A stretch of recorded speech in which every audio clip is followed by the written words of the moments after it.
Okay, so have you ever like been in one of those meetings? You know the kind, Ray, where there's that one person who just like has to dominate.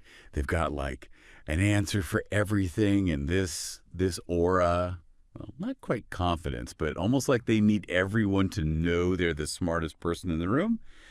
Well, today we're going deep, deep into dark personality traits. And just to be clear, we're not talking about like full-blown villains from a movie or anything, more like those little tendencies we all see, sometimes even in ourselves, that can make things interesting, let's just say. So what exactly are dark personality traits? Well, think of it this way. They're not like official diagnoses you'd find in a psychology textbook. Yeah. They're more like patterns of thought and behavior, and they can be pretty harmful, either to the person themselves or, the people around them. It all comes down to context and how strong those traits are. Like imagine a CEO who's a really fearlessly dominant. That might be what makes them a great leader, right? But too much. And then they just become a tyrant. And of course, we've all heard of the infamous dark triad, right? Narcissism, Machiavellianism, psychopathy. Just the names sound intense. But even these aren't always so black and white. Take narcissism. We pictured, that stereotypical narcissist needing all the attention. Oh, I used to work with this guy. Honestly, he'd spend like hours in front of the mirror just fixing his hair. Unbelievable. But there's actually another type, the vulnerable narcissist. They're actually super insecure deep down, craving validation, but it's almost like they can't believe anyone could truly like them. Almost kind of sad, Now, Machiavellianism, that's different. The master manipulators, right?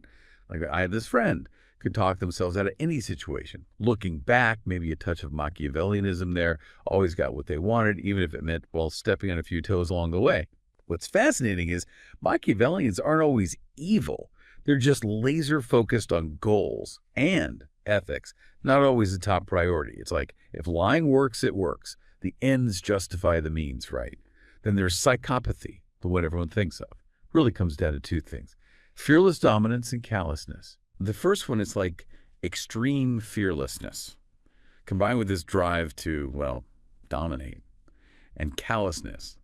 Basically not a lot of empathy. Like they just don't experience emotions the same way most people do, which, yeah, can lead to some serious problems.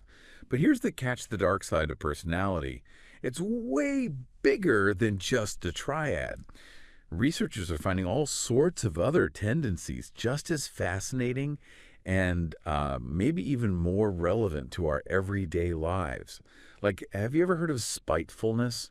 It's this weird thing where someone might actually harm themselves just to get back at someone else, like cutting off your nose to spite your face, taken to an extreme. I was reading this thing about nuns. Historically, some would actually mutilate themselves so they wouldn't be raped. I mean, that's an intense example, right? But it shows you how powerful these dark impulses can get. Then there's sensation seeking. This one's a bit of a double-edged sword. It's what pushes people to like explore, try new things, be adventurous. Great qualities. But if someone's really high on sensation seeking and they don't have good self-control, it can get risky. Substance abuse, reckless driving, all those things that give you that rush, but could also have some pretty bad consequences. I remember years ago at a party, this girl, I swear she had to be high on sensation seeking, decided to climb onto the roof, 3 stories up, everyone's freaking out, and she's just laughing. Needed to feel alive, she said. I mean, that kind of impulsivity, it's exciting, but it can also get you in a lot of trouble. Definitely a trait that needs, some careful handling. And then we have, of course, perfectionism. On the surface, it sounds good, right? Striving for excellence. But man, when it goes too far, things get dark. I had this boss once, the ultimate perfectionist. Every detail, absolutely perfect. If it wasn't, oh boy. He'd get so stressed, so angry, nobody could relax around him. Everyone was terrified of making even the smallest mistake. And the worst part, he was never satisfied. Even when we achieve incredible things, he'd find something to nitpick. It's like he couldn't even enjoy the success because he was so focused on those tiny flaws. So yeah, perfectionism, it can be rough. Especially for those who have to work with or live with The perfectionist, right. Okay, so we've got all these dark traits: narcissism, Machiavellianism, psychopathy, spitefulness, sensation-seeking, perfectionism. You might think this is all very psychology textbook stuff, but honestly, it's all around us. Think about it, your workplace, your family, your friends. You've encountered these traits, I guarantee it. And understanding them can be so helpful for navigating those relationships, for making sense of why people act the way they do. It's almost like, you've got this secret decoder ring for human behavior. And hey, it can even give you some insight into your own darker side, which, let's be honest, we've all got one. So next time you catch yourself being a little manipulative, or, you're feeling that need for attention, don't beat yourself up. We're all human. It's what makes us interesting, right? The key is to be aware of those tendencies, try to manage them, and use that self-awareness to become, well, the best version of ourselves. But we're just getting started. There's so much more to uncover when it comes to the dark side of personality. And trust me, some of this stuff is truly mind-blowing. So stick with us as we dive even deeper. All right, so we've been talking about these dark personality traits, right? And it might seem like, well, they're all pretty negative. But here's the thing. What if they're not entirely dark after all? What I mean is, like, evolutionarily speaking, maybe there were some advantages to these traits. Think about it. Evolution kind of favors the traits that help us survive, pass on our genes, right? So it's possible that these seemingly negative traits actually serve some kind of purpose way back when, like back in the caveman days, right? Imagine, you're back then. A little bit of manipulativeness, maybe even a touch of narcissism that might have helped you, like, climb the social ladder, get more resources, attract a mate even, and fearless dominance. Well, that could have been essential for hunting dangerous animals, defending your territory. Back then, it really was survival of the fittest. So maybe these dark traits were actually, like, key to our ancestors' success. But of course, fast forward to today, and things are a little different, right? Too much Machiavellianism in the modern workplace. Yeah, that could seriously backfire. People see through that stuff pretty quickly. Your reputation could be, like, ruined. It's like that saying, what got you here won't get you there. The traits that might have been helpful back then might be so great in today's world, more complex now. But even today, there are still situations where these traits can, give someone an edge. Think about those high-pressure jobs, Wall Street, politics. There was this study I read actually found a connection between some aspects of psychopathy specifically, fearless dominance and success in those kinds of stressful careers. They just seem to thrive in that chaos. Obviously, it's not a guarantee. And there's always that risk, right, that those traits can lead to, well, ethical problems or even, criminal behavior. It's a fine line, that's for sure. So we've talked about the dark triad and how those traits might have been useful evolutionarily. But what about the others? Like spitefulness. I still can't quite wrap my head around that one. Why would anyone, intentionally harm themselves just to hurt someone else? Is all that part. And it seems counterintuitive. But if we're thinking about evolution, maybe it makes a little more sense. Remember, it's all about passing on those genes, right? So in some situations, even if you get hurt, but you take down a rival, that might actually increase your chances of survival or, reproductive success in the long run. It's brutal, but it's like, okay, if you eliminate your biggest competitor, even if you get injured in the process, you've got more resources, more potential mates. From an evolutionary standpoint, it's a cold calculation, but it could be effective. And then there's sensation seeking. We all have it to some degree, right? It's what makes us want to explore, try new things, push our limit, that thrill seeking part of us. But for some people, it's like their need for that stimulation is just way higher. They need more intense experiences to get the same rush. It's like they're wired differently. And that's why they might get into riskier behaviors, extreme sports, gambling, substance abuse, things like that. It's not that they're trying to be reckless. It's just that's how their brain works. It's seeking out those higher levels of stimulation, which is why self-control is so important. Yeah, right. Because without those breaks, sensation seeking can lead to some pretty bad outcomes. Mm-hmm. It's all about finding that balance, pushing your boundaries, but also staying safe. Now, perfectionism, We all know those people, the ones who just need everything to be just so. Obsessing over every little detail, being super critical of themselves and everyone else. And on the surface, it's like, oh, they just want excellence. But sometimes it goes deeper than that. Perfectionism can be driven by this deep-seated fear of failing or of being criticized.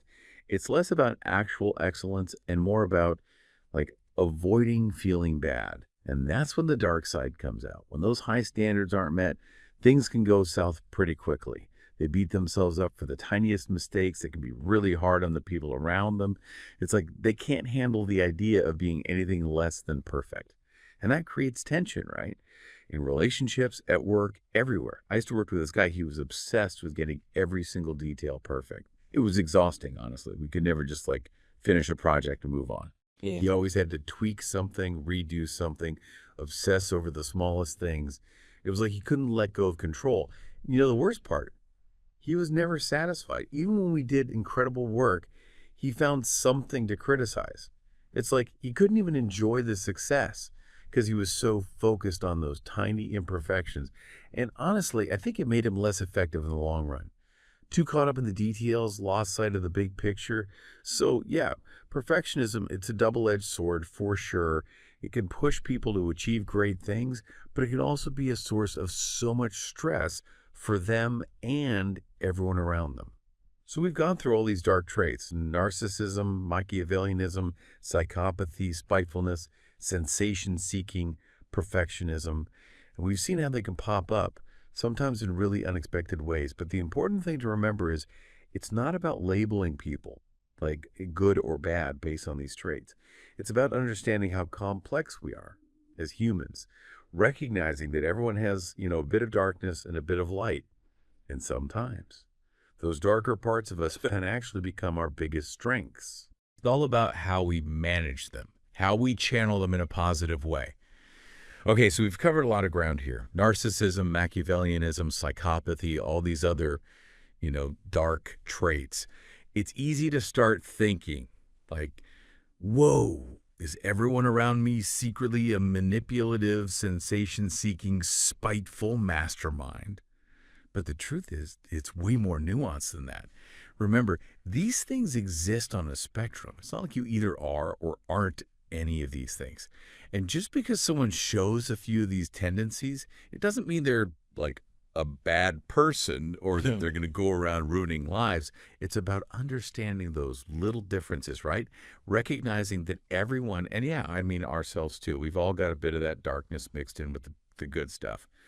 But here's what's really cool. Once you start understanding these dark personality traits, it can actually help you a ton in your relationships, in your career, just in life overall. It's almost like you've got this secret advantage. You can read people better, figure out their motivations, maybe even predict how they'll act.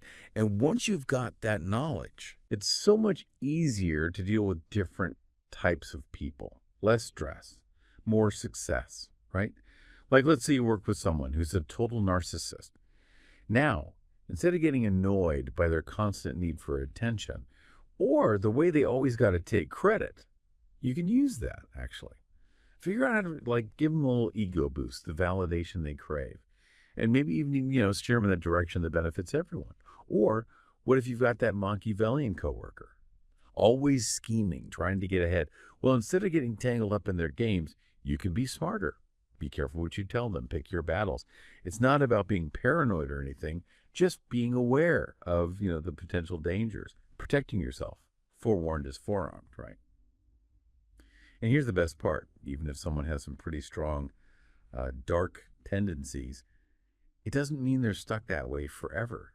People can change, especially if they want it and they get the right support. There are therapies specifically designed to help people, manage their emotions better, develop empathy, build healthier relationships.